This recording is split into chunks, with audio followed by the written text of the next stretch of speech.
Pronto. Só vou repetir então, né?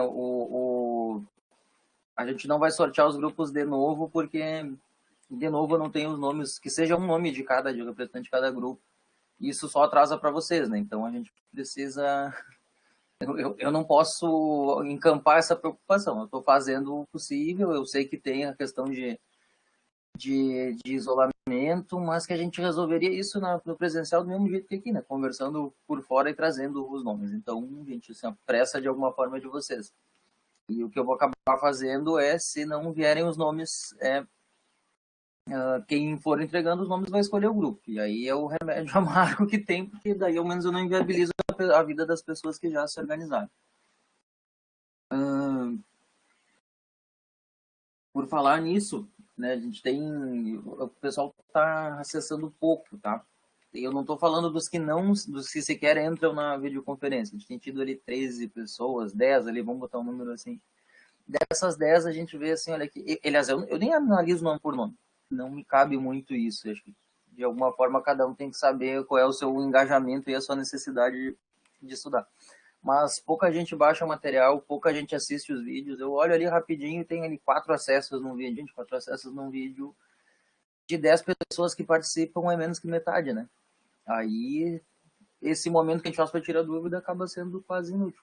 Né? Se a gente não, que a gente vem para tirar dúvida, não para trazer dúvidas, não que eu não tenha as minhas, mas de fato a gente faz isso para tentar tirar as dúvidas. Então tem que dar uma olhadinha, tem que quem não está tendo acesso não está tendo acesso, ok? É outra questão. Agora, quem está tendo acesso não tem feito as coisas que poderiam ser feitas, o que deveriam ser feitas.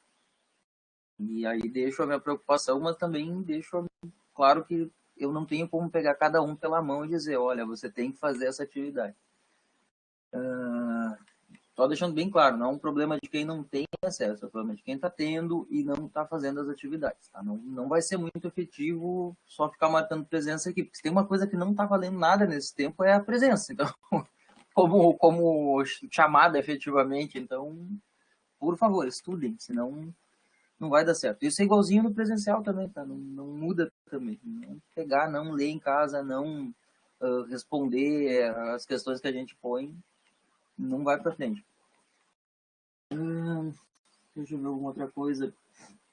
Mudei o cronograma, tá tudo que eu pude, foi o meu máximo esforço aí, num período que parece que vai ser o que a gente vai ficar ainda isolado, que é até o dia 30.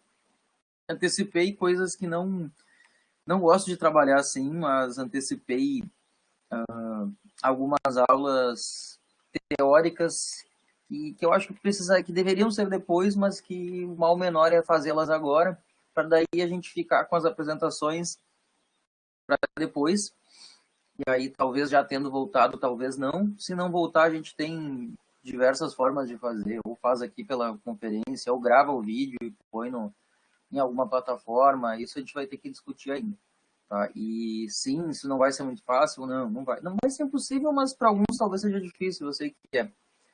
Mas a situação é difícil, não tem muito mais o que fazer. A gente precisa ir para frente, a gente precisa reservar tempo para a prática. Tudo que eu estou fazendo é tentando deixar o nosso retorno para que a gente faça as práticas, senão a gente não vai ter prática. Basicamente vai ser assim, se a gente não deixar... Tanto que eu não planejei, as aulas de mais adiante, elas estão zero de conteúdo. Elas não estão postas no Siga, mas enfim, na minha cabeça eu sei que elas estão zero de conteúdo e estão. Efetivamente, a ideia é esperar e torcer que o mundo volte ao normal e que a gente consiga ter prática, e prática leva tempo. Se a gente juntar 2 de cada aula em uma, a gente leva a aula inteira. O ideal seria até mais, juntar o número de aulas, descobrir quantas aulas a gente não teve, fazer ali 3 aulas práticas por dia, isso aí levaria a aula inteira. Então, eu preciso de tempo para isso. Então, eu estou tentando resolver o que a gente pode resolver à distância antes. Deixa eu ver o que mais. Eu corrigi, escrevi aqui, eu corrigi, estava errado lá naquela questão que eu tinha perguntado de um vinho. Eu tenho um slide aqui? Tem, só um pouquinho que eu já abro e já mostro para vocês. Não tá aqui, peraí.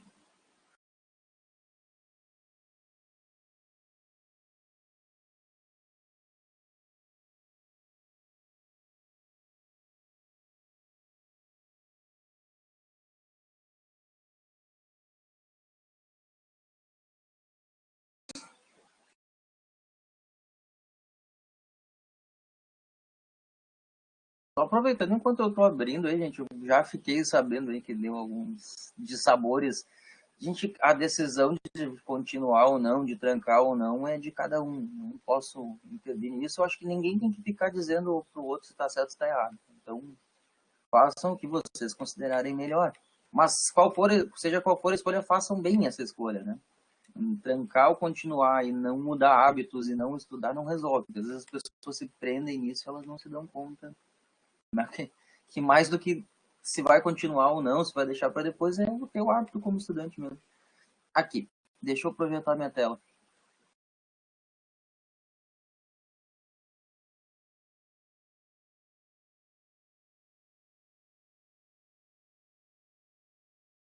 Por que ele não me deixa compartilhar? Aqui.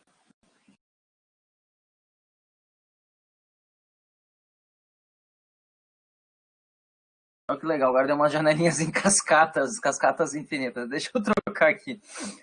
Eu tinha feito, eu acho que é mais fácil compartilhando a tela, tá? Eu tinha perguntado para vocês, não vou dar a resposta ainda, mas eu tinha perguntado para vocês naquela pergunta que está não vou boca aberta, não abri aqui só um pouquinho.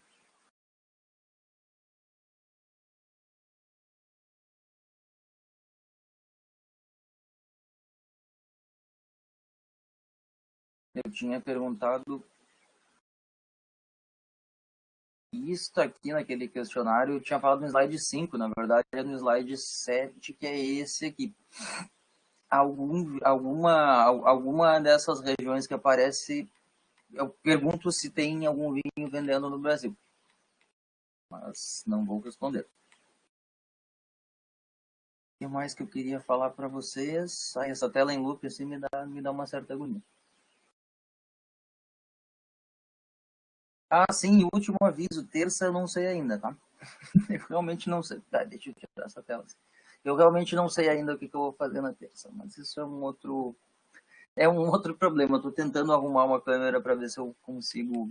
Igual eu não sei onde eu escrevo, eu vou ter que pensar nisso ainda. Eu ao menos consegui terminar as coisas que eu tinha pretendido, já tá tudo postado. E fim de semana eu penso que eu faço. Bom, é isso aí. Vamos continuar aqui então. Algumas pessoas irão trancar, inclusive, do teu grupo. Sim, sim, sim. Isso é importante a gente saber, ao menos para a gente ter aquela questão que eu disse, né? Não deixar os grupos muito dispares. Bom, deixa eu só localizar aqui.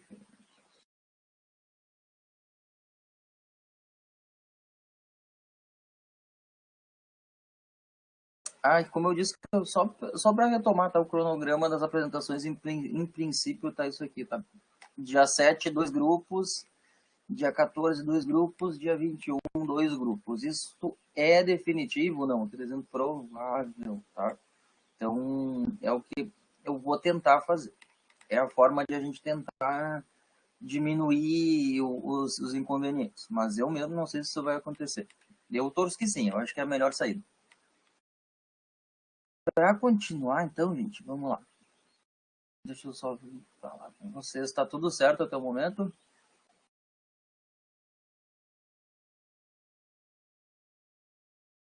Tá bem. Então vamos continuar e vamos responder essas duas aqui. Vai ficar gravado, quem quiser pode olhar depois. Não vai dar para a gente não fazer hoje e passar para a semana que vem, né, gente? Aí vai começar vai acumular muita coisa. Pergunta 1 do estudo dirigido de análise sensorial. O que faz um aroma ser percebido? Se vocês falarem é melhor, tá? Porque daí não precisa ficar voltando para a tela e não fica acontecendo esse loop infinito aí.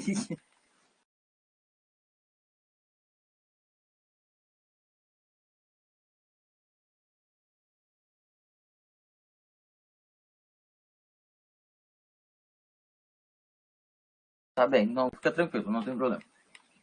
Eu tô sem câmera. Eu sei como funciona. Ainda não consegui fazer. Tem que enjambrar um negócio aqui, vou ter que baixar um software para isso. Tem que pegar um pirateado que eu não vou pagar. Aí pode ser que eu pegue vírus no computador, enfim. Eles serem voláteis, tá? Qualquer coisa que a gente sente é volátil, não tem outra forma de ser. Por isso mesmo que quanto mais quente uma coisa, mais a gente sente cheiro. A menos que a gente esteja tão quente a ponto de evaporar tudo, pode ser, mas isso vai ser em altas temperaturas. Na nossa realidade aí de quem vai provar um vinho, uma comida, quanto mais quente, mais a gente vai ter, mais vai desprender aroma. O pão assando é muito mais, o pão saindo do forno tem muito mais cheiro do que o pão pronto já frio, né? Isso é uma consequência básica de ser dessa forma, né? Da gente ter os aromas prendendo mais com a temperatura. Eu morro de medo de estar com alguma bobagem aberta quando eu compartilho tela, daí eu prefiro olhar uma por uma. Como é formado o gosto do vinho?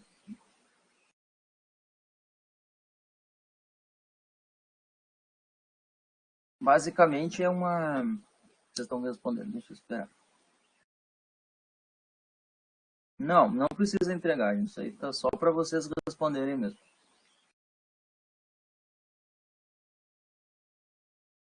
Pela... Tá travando muito. Gente, aqui parece que tava normal.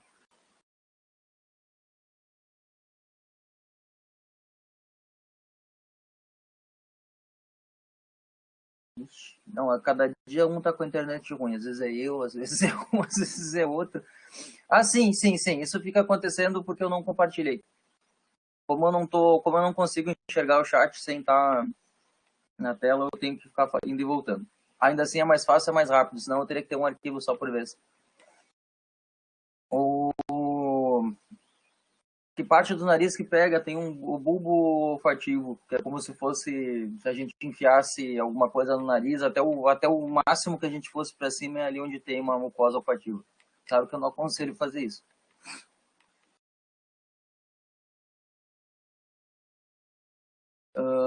O gosto do vinho, aromas e sabores, tá? Essa é a questão que vem mais ao caso. O gosto do vinho é formado por aromas e sabores. Eu vou projetar isso aqui, gente. Espera só um pouquinho, não tá tão bom.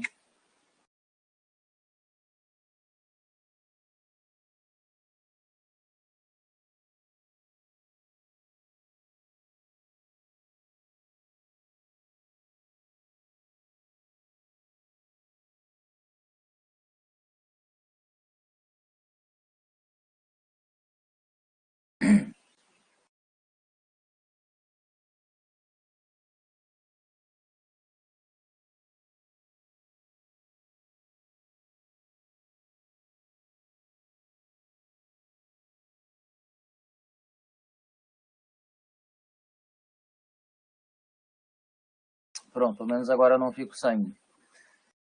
Deixa eu aumentar.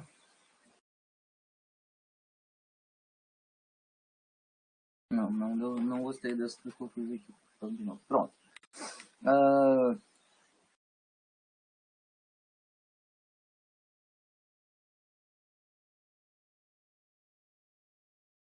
o Guilherme põe alguns pontos ali que dificultam a análise sensorial.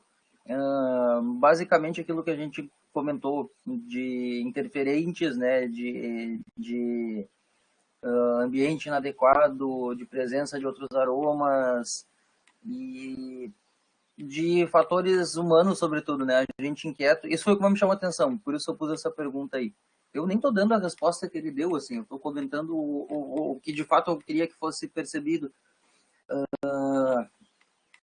Que o próprio degustador, não estando muito legal, muito tranquilo, piora bastante a percepção aromática, tá? De fato, a gente tá, quando a gente não estando tranquilo para fazer uma análise sensorial, a possibilidade de que as coisas não vão bem é verdade. A4, sobre as disfunções olfativas. Basicamente, pessoas que não sentem nada, existe. Inclusive, tem alguns problemas de saúde que acarretam isso. Corticoides, as pessoas tomam corticoides, eu não sei por que elas perdem a sensibilidade olfativa. Pessoas que sentem demais, inclusive coisas que não existem. Pessoas que sentem de menos, que sentem, mas sentem muito pouco. E pessoas que vivem no mundo da lua. Falando num resumo, assim, pessoas que inventam, digamos, realidades paralelas e sentem coisas que não existem. Isso é bem estranho, mas é mais ou menos esse um resumo das disfunções olfativas. Sem precisar ir a fundo, assim, nos nomezinhos, anosmia e tudo mais. Fiquem tranquilos em relação a isso. Só para a gente pensar que essas coisas podem sim acontecer.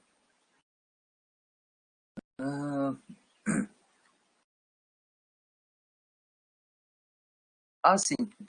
Depois tem uma pergunta do professor Manfroy ali sobre sugestividade. A gente tinha três, eu não sei se vocês lembram quais eram os fatores de interferência na análise sensorial. Tem basicamente três. Fisiológico,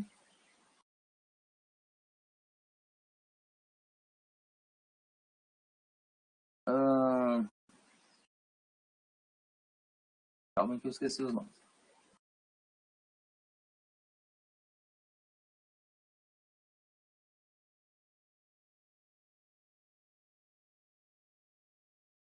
Fator de personalidade, lembrei do nome do outro. E tem mais um.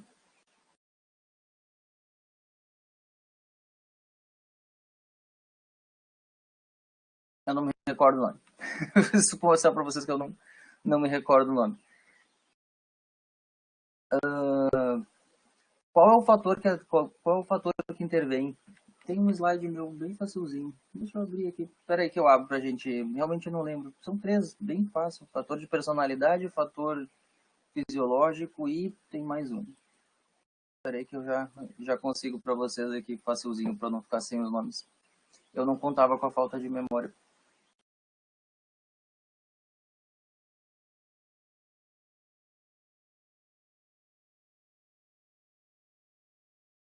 Isso é mais ou menos o que dá de fazer 30 coisas ao mesmo tempo para tentar estar com essas coisas em dia. Mas vamos lá.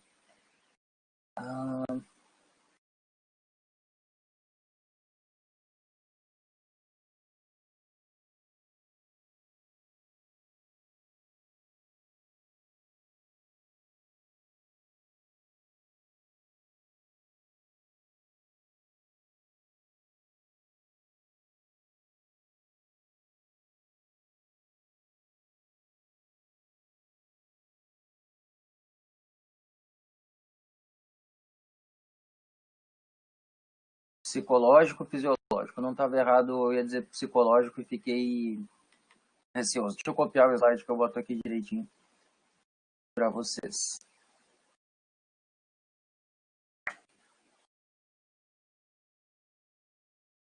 Aí tá.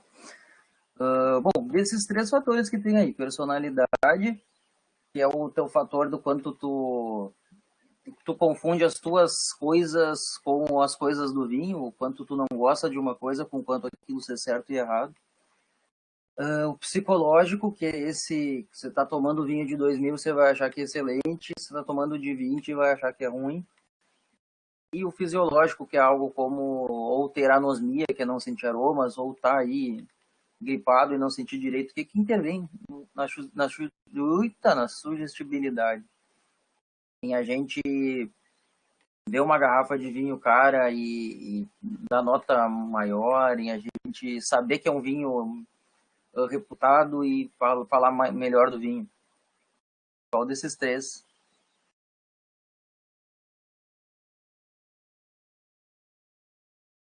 Psicológico. Praticamente todos os problemas de análise sensorial são fatores psicológicos. Seja a gente não tá bem, né, intervir na degustação, seja a gente descobrir coisas que é quase fisiológico isso, no fim das contas. E seja a gente bem puramente psicológico, seja a gente saber que um vinho é bem reputado e dá nota boa. Eu acho que um exemplo bem típico disso é aquele Toro Louco, que é um vinho médio, é um vinho ok, como vários outros que tem ali no Angelone que seja, mas esse vinho acabou ganhando um notão, não sei bem como, numa degustação às cegas, e aí virou uma coisa maluca, as pessoas tomavam o Toro Louco, achavam que estavam o melhor vinho da vida, mas, assim, entre muitos colegas a gente comentou, é um vinho ok, não é um vinho maravilhoso. A 30 reais, não sei quanto tá agora, 30 reais era um vinho legal, bem pago, e ponto.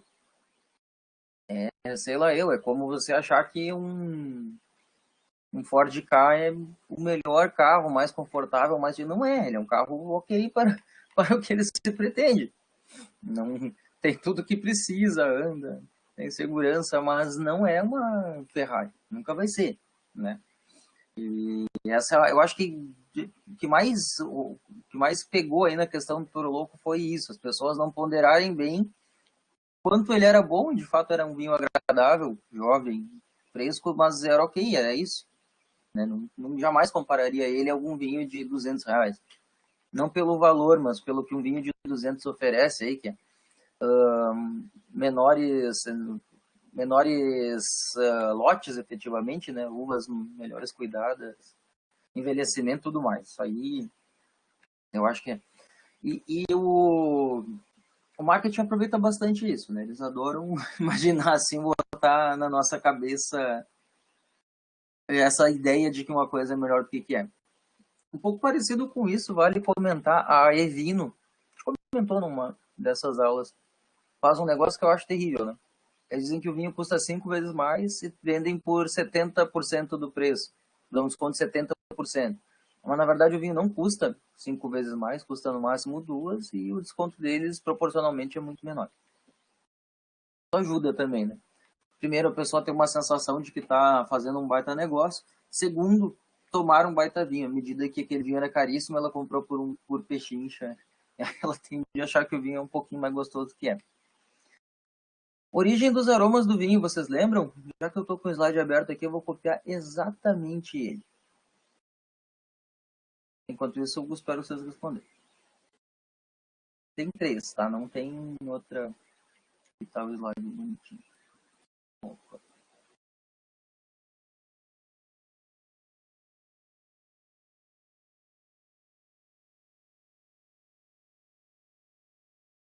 Ou ele vem da uva, ou ele vem da fermentação, ou quando ele envelhece, quando ele amadurece, pode vir do amadurecimento, tá? Não tem outra fonte.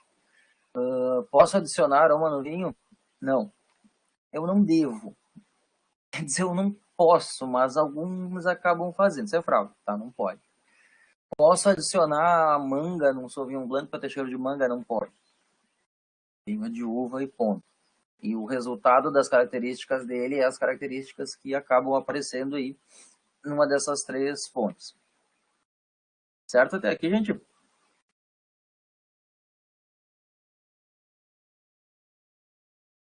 Tá, deixa eu...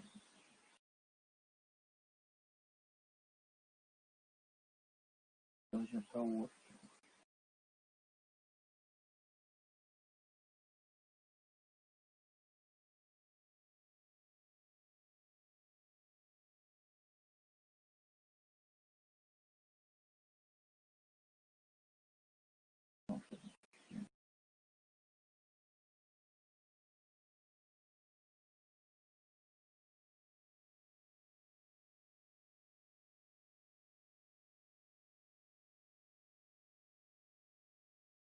Então a gente passa para aquele outro estudo, que ele está fora do... Peraí, eu acho que ele vai... Não, que ele está em 150. Deixa eu baixar um pouquinho. Não, caramba. Deixa em 150, é melhor. Rodolfo. Vamos lá.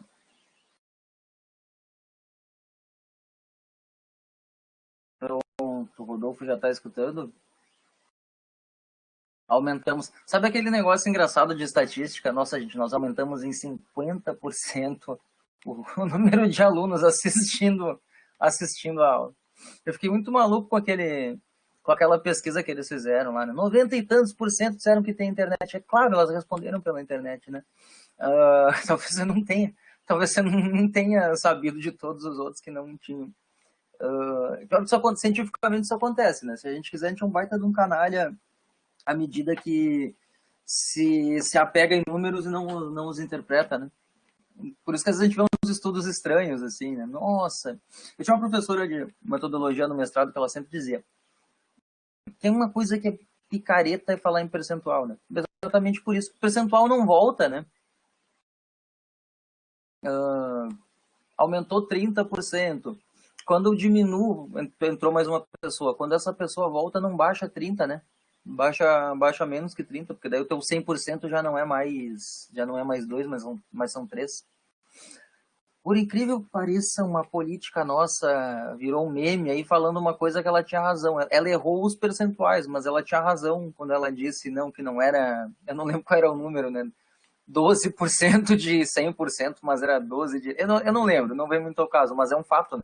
E é muito engraçado, porque as pessoas são tão ignorantes, e eu não estou falando de questões políticas, estou falando de questões matemáticas mesmo, né? Que elas acharam uma graça, né? Gente, eu estava super certo. Eu me prestei a fazer o cálculo, eu disse, cara, é verdade, é juros sobre juros. É juros sobre juros, é percentual sobre percentual.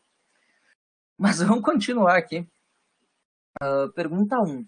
Esses foram bem rapidinhos, tá? Eu achei que esses vídeos estavam bons para a gente retomar coisas que a gente falou, com respiro, assim, com tranquilidade, e até também para me dar tempo de eu preparar outras coisas para vocês. Então, o que eu mais quis com esses 4 primeiros aí era a gente retomar coisas que a gente já falou, com um tempo, sabe, respirando.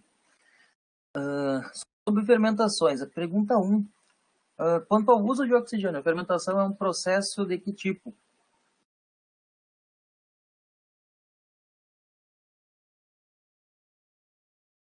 Esses dias eu estava vendo num grupo aí, as pessoas gostam de. Que bom que elas se interessam pelos assuntos, mas às vezes elas dão umas opiniões de coisas que elas não sabem, né? Daí acabam falando bobagem. Já vou dizer qual foi a bobagem que falaram, para vocês responderem. Não, não era bem essa, tu tem razão. Pronto, agora tu quase teve razão na tua última parte. Anaeróbico, tá? Não existe fermentação aeróbica, porque seria a própria respiração.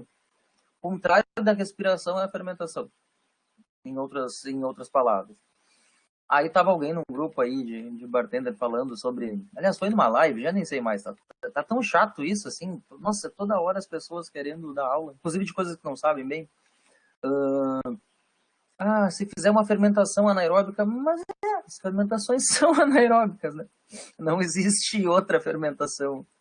É que nem. Deixa eu aproveitar para falar assim, uma vez, a gente não viu isso ainda. Mas espumante moscatel ele é suave, tá? Não existe essa possibilidade. Tá numa aula que eu postei para vocês aí mais adiante. Aí sempre vem quando eu trabalhava em vinícola, né? Sempre vinha o bonzão lá, o sabedor de todo grupo tem um sabedor de vinho. Todo mundo aponta, fulano é que sabe, fulano que é bom. Aí o fulano sempre fazia perguntas idiotas. Primeiro, sempre pedia Cabernet Sauvignon, né? Barricado. Espumante Brut. E uma das perguntas que apareceu uma vez foi: e se o moscatel é suave? Sim, é claro, não existe de outra forma.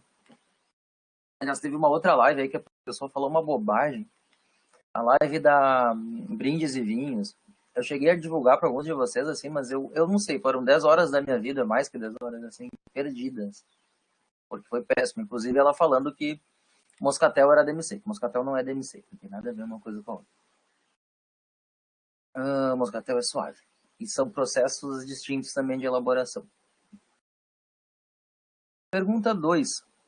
Necessidade de controlar a temperatura de fermentação. Por que tem essa necessidade? Seja qual for o tipo de vinho, branco, rosé, espumante, por que a gente tem essa necessidade?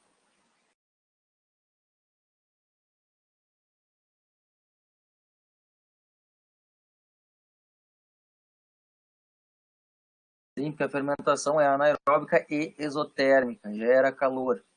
Tá aí, se fermentasse, se não controlasse a temperatura, o que ia acontecer?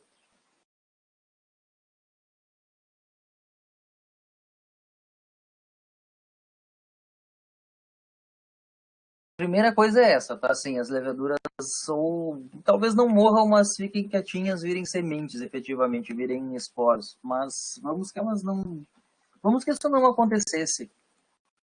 Elas não morressem, não virassem esporos e continuassem fermentando. O que aconteceria se eu deixasse a temperatura e não cuidasse?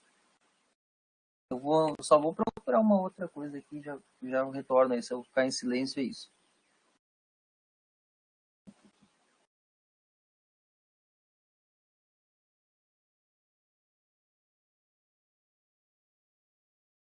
O gráfico, só pra gente ver o gráfico que eu pergunto pra vocês depois.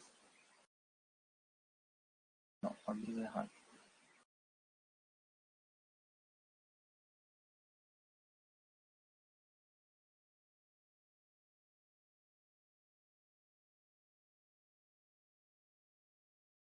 Aqui, já,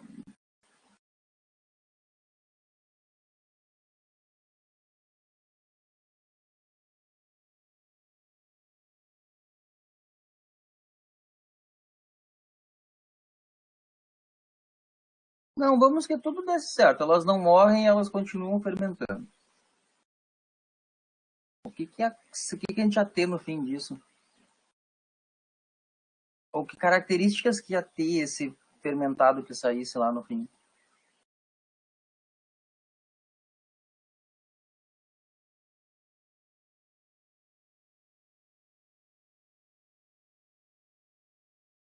Sim, não necessariamente ruins, mas diferentes. Provavelmente ruins porque ela ia acabar criando ácido sulfídrico, aroma de ovo podre. Mas mesmo que isso não acontecesse, seriam bem diferentes daqueles que a gente quer, tá?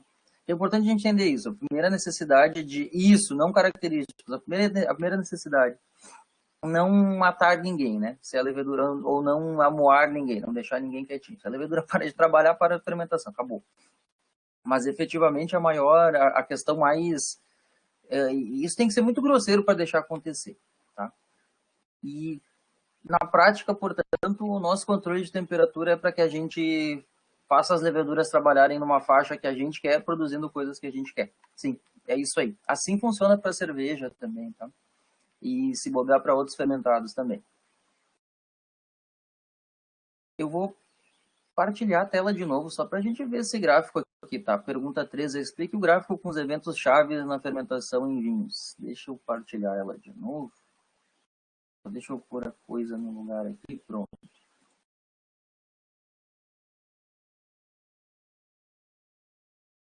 É só botar a janela do fica. Ah, olha só, eu descobri que eu estava fazendo errado. A gente descobre várias coisas. Vocês estão enxergando a tela agora? Eu não vou enxergar se vocês disserem que não. Peraí. Deixa... Vocês estão enxergando a tela? Eu descobri. Pronto. Até, até a gente voltar à normalidade, eu vou saber bem dessas coisas. Olha só, o que esse gráfico com esse monte de risquinho esquisito aqui está nos dizendo? Opa, desculpe. Primeira coisa, ele tem duas divisões, tá? Fermentação alcoólica e malolática. Em que pese que o professor Guilherme, por exemplo, tem uma forma mais moderna de ver a fermentação malolática, inclusive acontecendo em paralelo com a alcoólica. Isso não é bem a nossa realidade aqui e nem uma realidade de grande parte do mundo. Então eu vou continuar tratando a malolática sempre separada. É uma fermentação diferente, sem dúvida. Eu vou tratar ela separada e acontecendo depois da alcoólica. Isso é a nossa normalidade. Coisa mais simples e mais básica que vai acontecer. Se é álcool que vira, se é açúcar que vira álcool, o açúcar despenca e o álcool cresce, tá? Com muita tranquilidade isso. Teores de acidez se mantém muito próximos, tá? Ele está aqui basicamente só com ácido málico e lático para falar de fermentação malolática, mas a fermentação não mexe muito com o teor de acidez. Ela tem capacidade de salificar mais o ácido málico, ou tartárico, desculpe, mas isso não é um grande variador de acidez.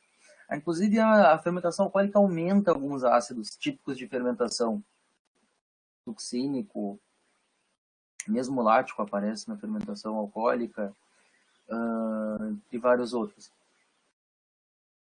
Mas o grande lance é que diminui açúcares, aumenta a gradação alcoólica. A população de leveduras, que é isso que é chamado aqui de yeast em inglês, né, levedura, aumenta até o pico da fermentação, se mantém e diminui. Todo o sistema natural tem essa forma aqui, tá? Vocês vão verem, olha o português correto. Se vocês verem aí, as coisas acontecem basicamente dessa forma. Se vocês pegarem pão sendo feito, se vocês pegarem qualquer processo, iogurte sendo feito, a população do micro-organismo que está fazendo, ela começa baixa, ela se multiplica enormemente, nessa fase que a gente chama de logarítmica, ela fica nessa fase estacionária, quando ela já atingiu uma população interessante, quando a comida começa a ser limitante, se ela multiplicar muito mais, essa fermentação acaba muito mais rápido e cada vez mais não teria sentido tu ter multiplicado tanto o micro-organismo para levar a morte tão rápido. e despenca a quantidade de leveduras. Isso não faz tanta diferença para a gente. Se a gente fosse ver assim, ó, a criação de aromas de fermentação, estaria menor que a curva do álcool, mas seria ascendente, tá? Sem dúvida. E depois, ocorrendo a malolática, se você, é isso que diz Lab aqui, não era aquela companhia aérea antiga lá, Lloyd Aéreo Boliviano, era que a Vasco comprou, imagina que maravilha. É bactéria de ácido lática, tá? Ela se mantém meio estável, ela despenca um pouco no fim da fermentação, basicamente porque o meio é mais inóspito para ela, e porque há uma tendência clara que os micro-organismos não disputem lugar, efetivamente. Onde um está bem ativo, o outro está quietinho. Tá? À medida que as leveduras despencam, e vocês conseguem verificar isso aí aqui nesse ponto em que as leveduras estão caindo bastante, as bactérias láticas tendem a crescer e aí realizar a fermentação malolática. Por isso que, inclusive, ela costuma funcionar depois da fermentação alcoólica. O que ela vai fazer? Degradar ácido málico, linhazinha roxa, em ácido lático. Ácido lático nem tem praticamente no vinho. Algumas bactérias acabam produzindo ali na fermentação, mas é pouca coisa. Mas efetivamente degrada o ácido málico em ácido lático. E aí tem uma outra aula que ele vai falar bastante sobre as características. E eu deixei uns links sobre fermentação malólica. Achei muito bom o link do Mário Leonardi, alguém que eu sempre faço reverência efetivamente, alguém que é muito bom. E que, aliás, Márcia, eu estava lembrando esses dias me topei com um vídeo de novo. Ele tem um vídeo que ele diz assim, né, o quanto que o sommelier deveria falar sobre vinho e saúde. E o que ele fala eu acho sensato e eu concordo, né? Pouco. Quando vocês me perguntam, eu digo, não, eu não sou profissional da saúde para falar sobre isso. Porque, de fato, passa a ser uma questão muito mais de nutrologia e de saúde, efetivamente, do que falar ali de orelhada, olha, vinho faz bem para a saúde, pode tomar. E ele fala bem isso, tá? Deixei um estudo também sobre, bem básico ali, sobre polifenóis, que é esses compostos dos vinhos tintos, sobretudo, e saúde. E não botei um que relaciona o consumo de vinho a maior incidência de câncer, porque eu acho que esse era um estudo mais... aqueles estudos populacionais, eu acho que mais ia dar polêmica e confusão do que ajudar. Continuando aqui, pH aumenta, tá? pH é inverso da acidez, né? Então, quanto mais baixa a acidez, mais aumenta o pH. Tá, mas o ácido está sendo criado aqui, né? Por que baixa tanto a acidez? Porque esse ácido vamos ser grosseiros em dizer isso, mas é metade de ácido, de poder ácido que é um málico. E assim funcionam as lógicas das fermentações. Ou seja, uma fermentação que para pela metade... Deixa eu voltar para a tela aqui. Me diz, ver se vocês perguntaram alguma coisa. Não. Me diz uma fermentação que para pela metade. Pela metade não necessariamente, mas que para antes de terminar, de exaurir os açúcares. Uma fermentação que pare pela... Me diz um exemplo aí de uma fermentação que pare antes de acabar o açúcar. Ou que a gente faça parar, né, na realidade.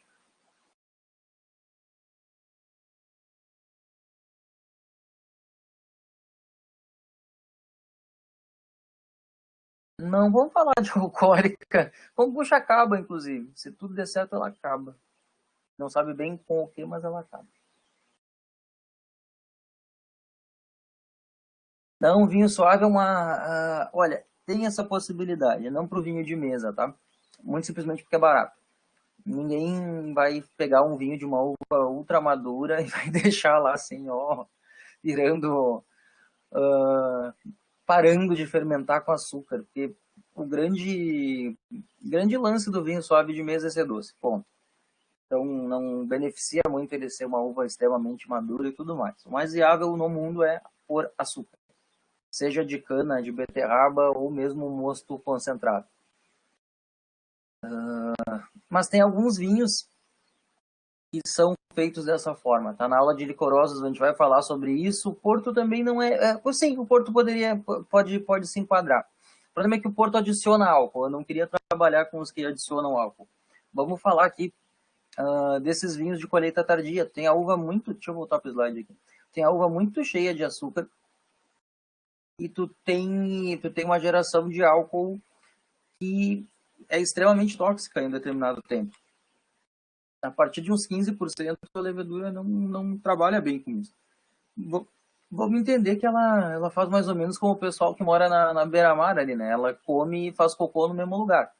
E a diferença é que o pessoal da beira-mar não está dentro da água, né? A levedura está dentro do meio. Ou seja, ela não se escapa de se encontrar com o próprio metabólito. E esse metabólito dela é tóxico. Bom, nada mais. É por isso que a gente usa álcool gel aí para micro-organismos e agora para vírus. Mas, de fato, esse álcool é tóxico. Ela para de fermentar e sobra açúcar, tá? É importante dizer que os vinhos suaves não costumam ser feitos dessa forma. Os licorosos, sim. O Porto, só para aproveitar o exemplo do Rodolfo, ele não acontece... A fermentação não para porque a levedura não aguenta mais produzir açúcar, porque produziu já muito álcool. Para porque a gente adicionou muito mais álcool, que dá o mesmo efeito. Ela para de fermentar. E aí o vinho fica com açúcar. O exemplo mais tranquilo para mim é o moscatel, tá? A uva vai fermentando e a gente faz com que ela pare. E aí a gente tem um vinho que tem sobra de açúcar e que tem menos álcool, naturalmente. O moscatel, só para dizer o que a gente faz nele, efetivamente a gente gela até ser insuportável. E aí filtra em garrafa. Esses vinhos não vão fazer malolática, tá? Eu até acabei esquecendo de falar sobre isso. A questão é que a bactéria lática, ela consome açúcar. Ela adora açúcar, inclusive. Muito mais que ácido málico. Ela consome ácido málico quando ela não tem o que consumir. Aí, o que acontece se a gente começa a fermentação malolática aqui no começo? Lá, quando eu tenho mosto, ou mesmo mosto fermentando, ela pode consumir açúcar. E as coisas que ela produz consumindo açúcar são péssimas. Péssimas. Desde a acroleína, que é um negócio que dá aspecto de gordura no vinho, assim, o vinho fica meio gosmento, até vários outros compostos não agradáveis. Aliás, a acroleína dá amargor, desculpem, eu falei bobagem. O que dá uma gordura mesmo? Não me recordo, mas é umas polissacarídeos que ela gera e que deixa meio gosmento. De todo modo, não vai gerar coisa boa. Por isso que a malolática costuma ficar pro fim, por isso que a gente costuma fazer lá no fim. Tá, e num vinho que eu não faço malolática, o que acontece?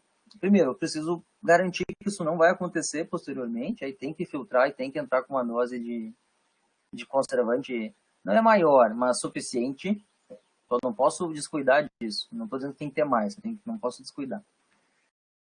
E ele vai ter mais acidez, uma acidez mais agressiva. Muitos brancos não têm malolática por causa disso. Sauternes. É isso que está falando? Tem vários franceses de sobremesa, na verdade. Eu conheço um pouco. Tem uns de uva que eles deixam secar e aí fazem vinho. Tem uns que eles adicionam álcool. Tem uns que eles oxidam porque põem em recipiente de vidro e deixam no sol. No sul da França tem várias coisas interessantes e diferentes. Mas é mais ou menos isso. Sem precisar assim muito a fundo. Essa é uma dinâmica das fermentações no vinho.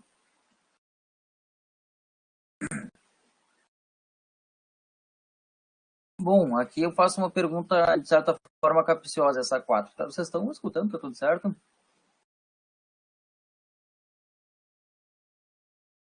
Eu uso essa pergunta porque, como eu sempre falo que a fermentação malótica tem que ser no fim da fermentação, e eu basicamente expliquei aqui, respondendo naquele gráfico, alguns lugares têm o interesse de fazer a fermentação malótica paralela à fermentação alcoólica. Ou, para que faz isso? Aí a gente tem que ver uma outra questão.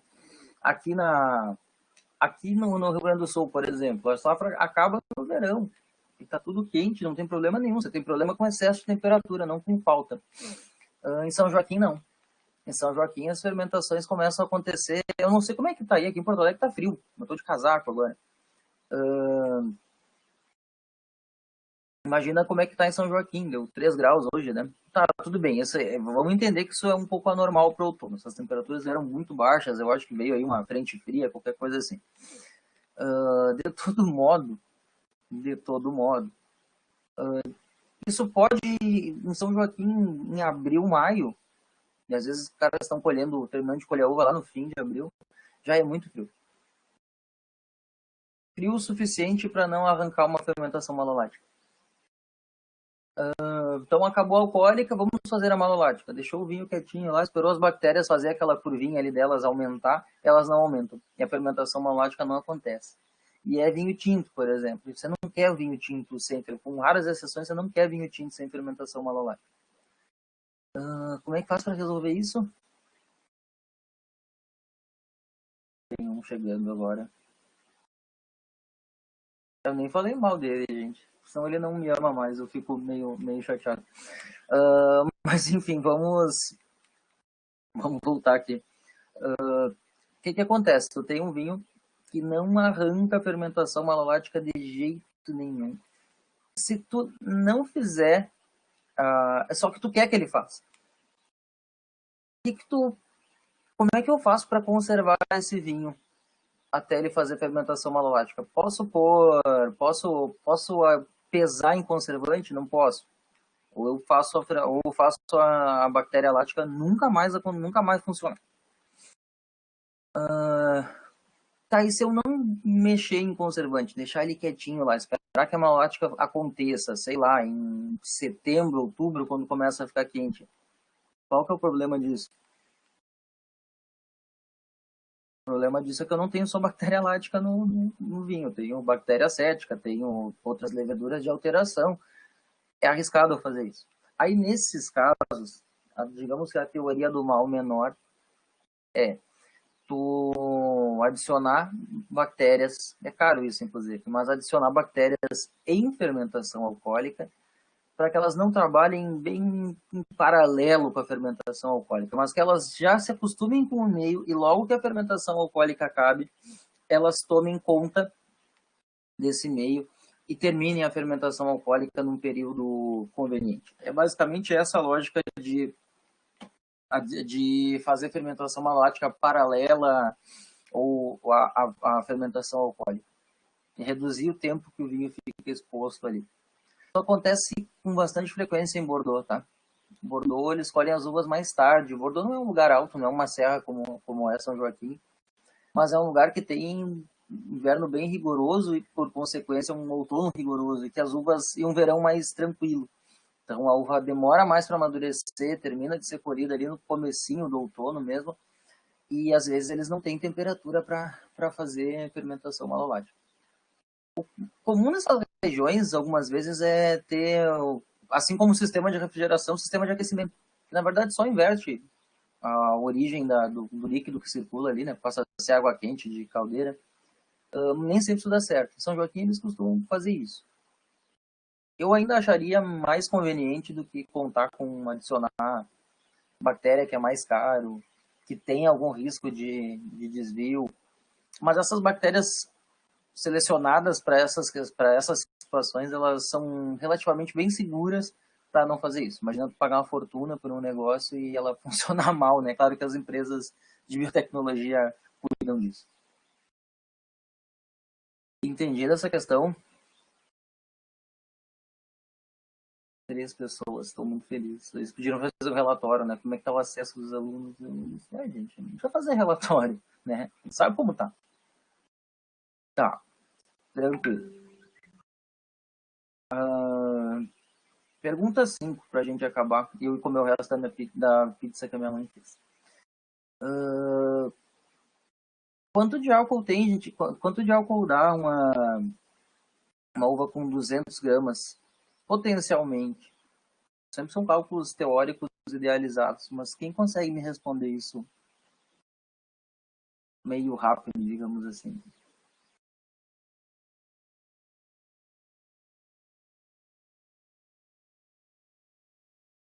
Acho que eu já fiz esse cálculo em aula. Não expliquei, mas fiz ali só para ter uma ideia.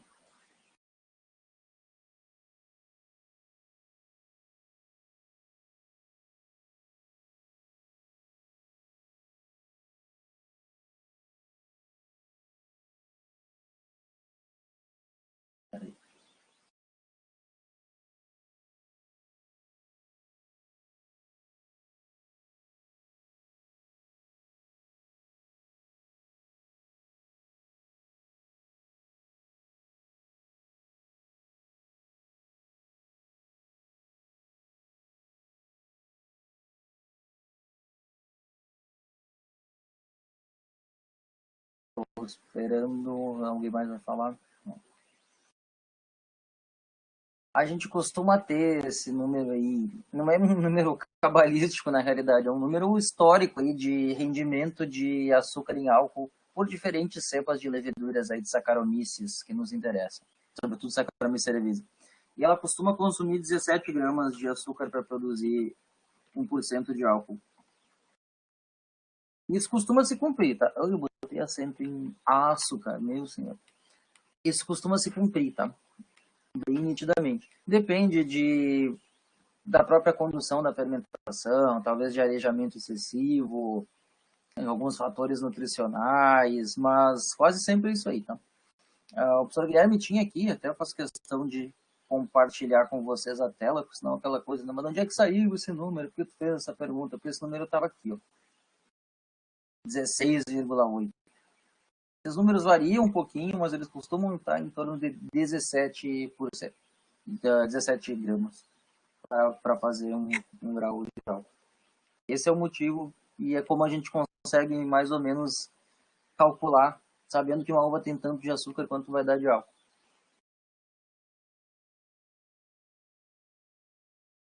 Entenderam? Isso vai mudar enormemente a vida de vocês? Não muito. Mas permite que vocês consigam ir numa visita num vinhedo e o cara dizer, deu tanto de açúcar. Minimamente vocês conseguem descobrir quanto aquilo queria dizer em álcool potencial. E parece menos abstrato do que falar, tem tanto de açúcar, tem tanto grau Brix.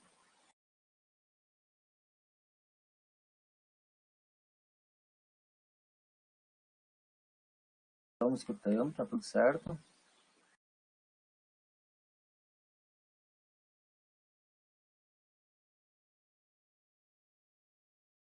Beleza. Perguntas?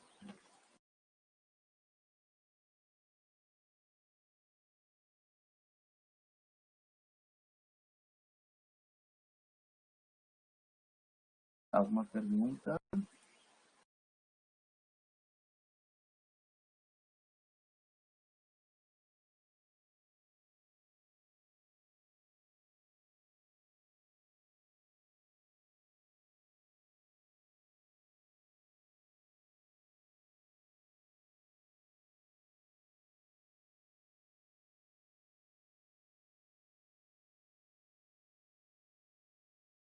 Então acho que é isso aí. Deixa eu dar um segundo minutinho aí para as pessoas se manifestarem.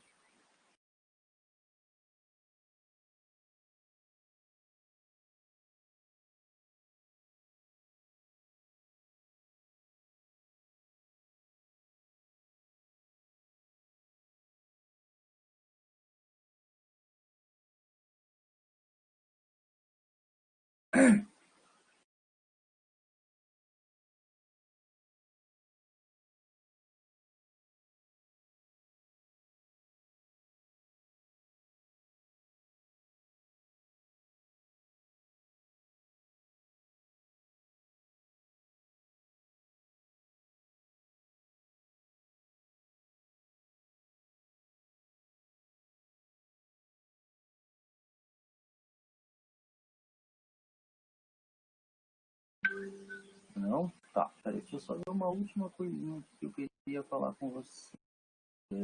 Cadê? Nossa, ficou tudo lento aqui agora.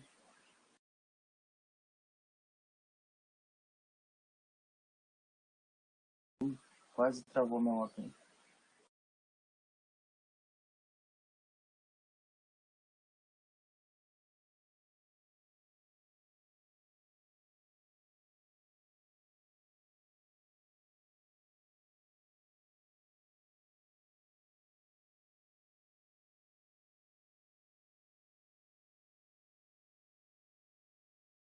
Só ver uma coisinha.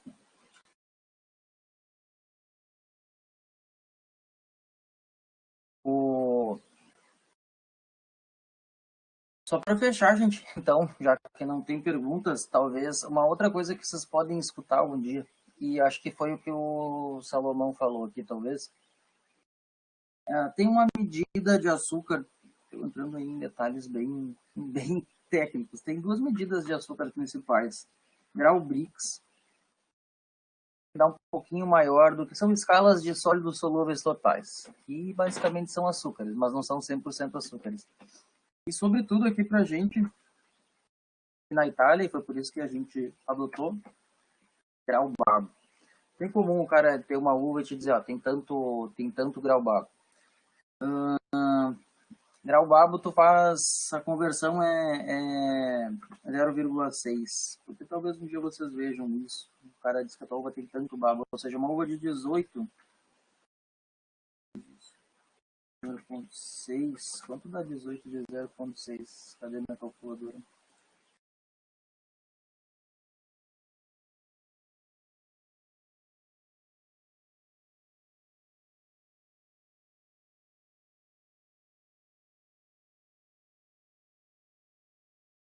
(10,8 de álcool daria.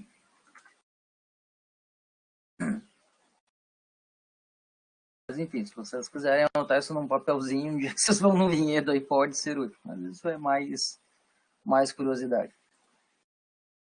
18 baba no Brasil era uma uva, nossa, excepcional antigamente. Hoje é uma uva qualquer, na realidade. Alguma coisa a mais, gente, que vocês queiram perguntar?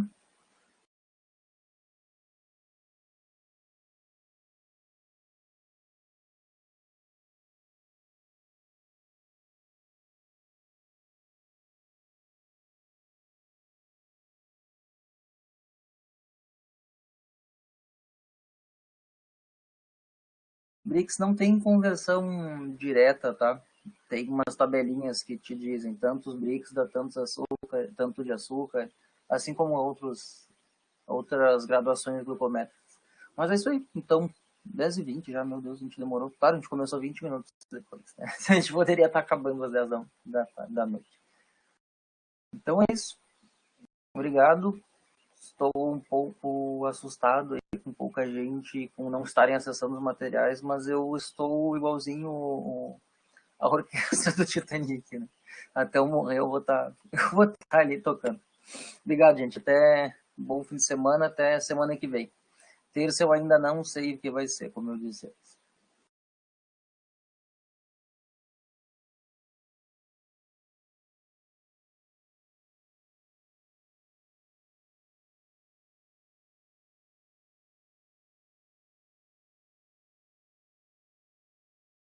Não tem problema, às vezes isso acontece. É.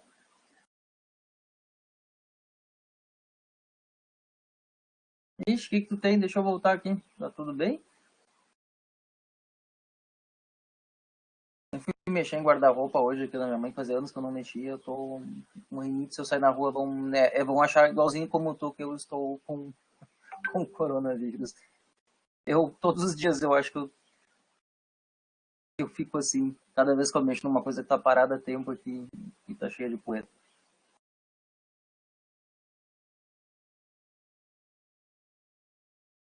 E o tempo tá péssimo aqui, né? Tá bem seco, agora tá chovendo. Tá com uma amplitude térmica. Amplitude térmica é um termo importante para vocês. Tá com uma amplitude absurda, assim. Então tu acorda com 6 graus. Não sei se tá pra tanto assim. E piora, depois tá um calorão. E aí quem tem rinite sabe que isso aí dá uma merda tremenda. Feito, gente. Tchau. Até mais. Meu Deus, eu estou com corona, mas estou de boa, né? Se você tivesse com a corona, aquela cervejinha, também não estaria de boa porque eu não gosto.